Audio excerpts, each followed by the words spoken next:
আসুন আমরা সবাই অনেকেই অজুর 4টি ফরজ ও তায়াম্মুমের 3টি ফরজ আমরা ভুলে গেছি। আসুন আমরা তায়াম্মুমের 3টি ফরজ ও অজুর 4টি ফরজ সম্পর্কে শিখি। অজুর ফরজ হচ্ছে 4টি। 1 নম্বর হচ্ছে সমস্ত মুখ সম্পূর্ণভাবে ধৌত করা, চুলের গোড়ালি হইতে তুতলির নিচ পর্যন্ত এবং এক কানের গোড়ালি হতে অন্য কানের গোড়ালি পর্যন্ত সমস্ত মুখ একবার ধৌত করা ফরজ আর 3বার ধৌত করা সুন্নত।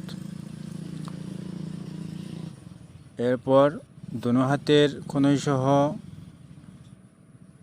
একবার ধৌত করা ফরজ এবং 3বার ধৌত করা সুন্নত 2 নম্বর। আর 3 নম্বর হচ্ছে যে মাথার 4 ভাগের 1 ভাগ মাসে করা। মাথার 4 ভাগের 1 ভাগ কী করা? মাসে করা হচ্ছে একবার ফরজ। আর 4 নম্বর হচ্ছে দোনো পায়ের টাকনো সহ একবার ধৌত করা ফরজ এবং 3বার ধৌত করা কি সুন্নত। তো আমরা বেশি বেশি করে এই জিনিসটা শেখার চেষ্টা করব।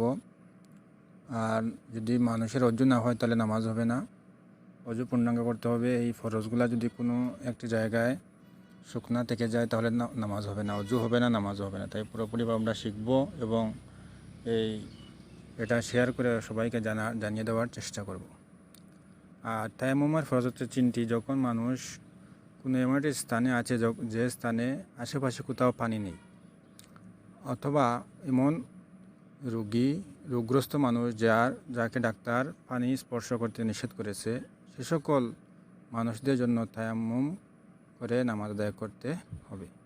আসুন আমরা তায়াম্মুমের ফরজ সম্পর্কে জানি। তায়াম্মুমের সর্বমোট ফরজ হচ্ছে 3টি। তো প্রথমে আমরা কী করব, যে নামাজের নিয়তে আমরা তায়াম্মুম করব। নিয়ত করা হচ্ছে ফরজ। তায়াম্মুমের কী হচ্ছে? নিয়ত করা হচ্ছে ফরজ। নামাজের নিয়তে আমরা কী করব? তায়াম্মুম করব। 2 নম্বর হচ্ছে যে আমরা পাক মাটিতে হাত রেখে হালকা একটু জারা দিয়ে কী করব? সমস্ত মুখ একবার মাসে করব। আর 3 নম্বরে আমরা কী করব? আবার পাক মাটিতে হাত রেখে হালকা একটু জারা দিয়ে দোনো হাতের কনুই সহ একবার মাসে করব। তো আমরা এরকম করে কী করব? যখন আমরা যে পানি পাচ্ছি না এমন সময় আমরা কী করব? যে তায়াম্মুম দ্বারা নামাজ আদায় করব। আল্লাহ পাক রব্বুল আলামিন আমাদেরকে সহিহ ইলমের উপর আমল করার তৌফিক দান করুক।